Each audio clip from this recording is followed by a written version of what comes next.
my name is Maria Zalumis, also known as the ZedFarmer. Welcome to my YouTube channel. On this channel, we will discuss farming.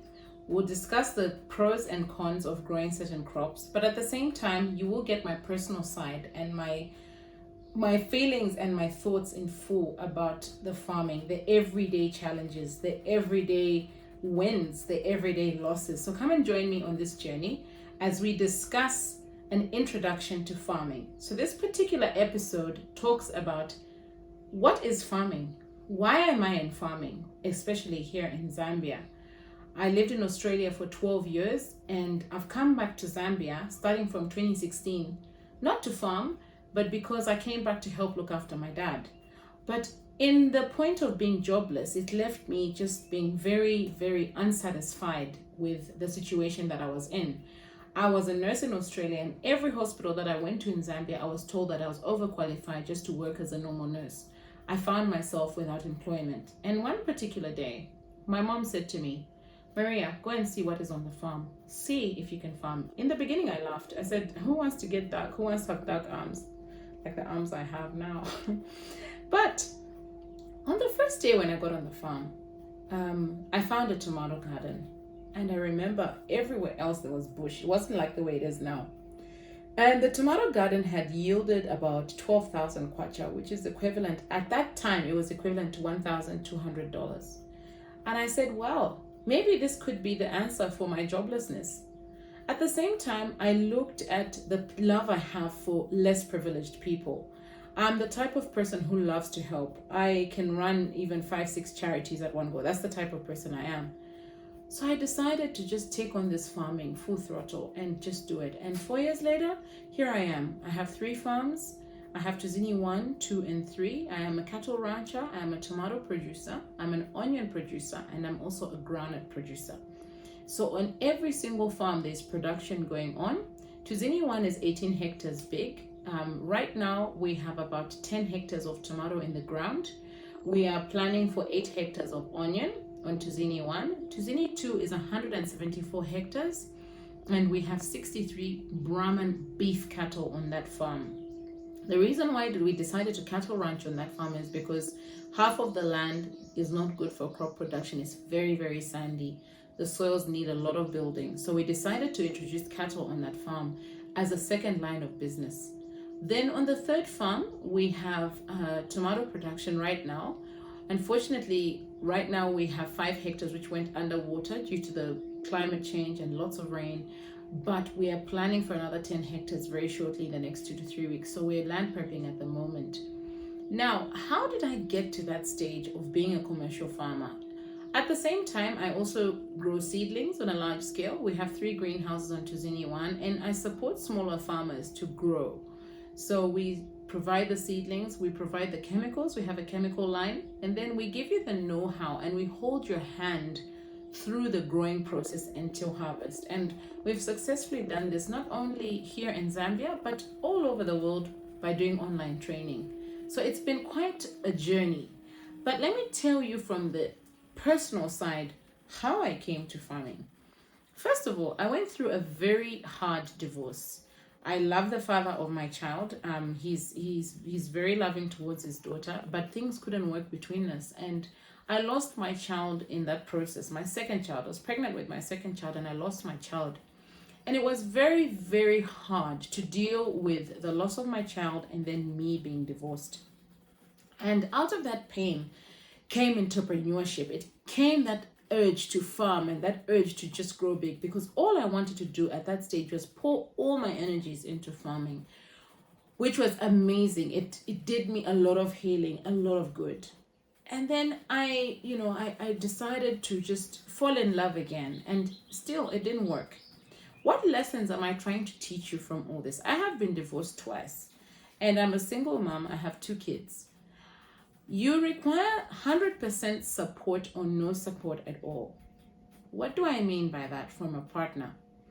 What I mean is that if you are married or if you're with someone and you decide to farm, it doesn't matter whether you're a man or a woman.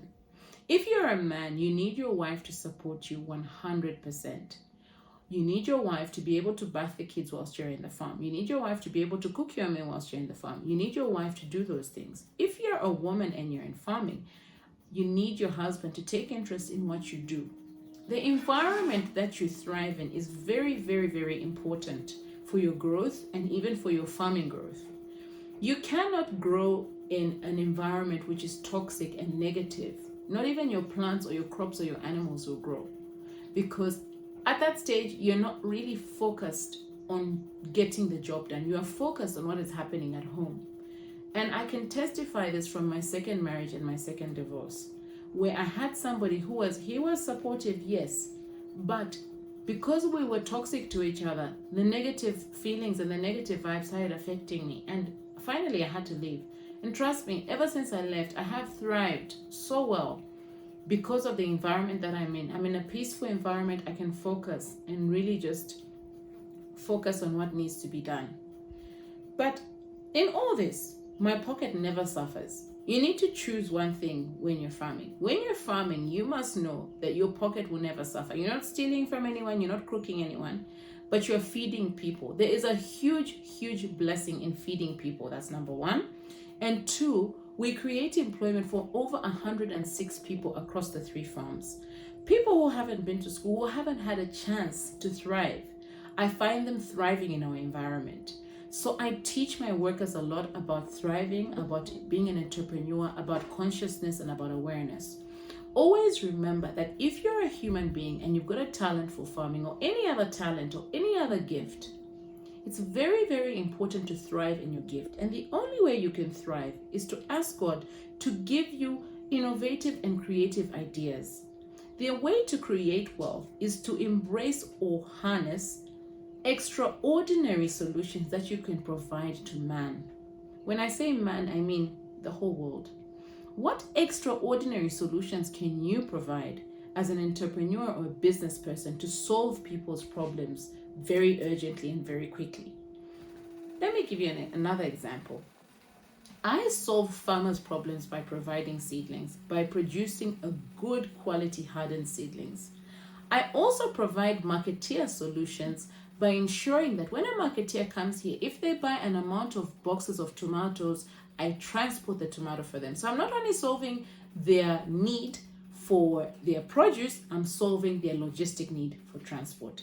So those are some of the extraordinary solutions that you need to go by. Also, in your entrepreneurship business or whatever entrepreneurship you're doing, you need to play your business like chess.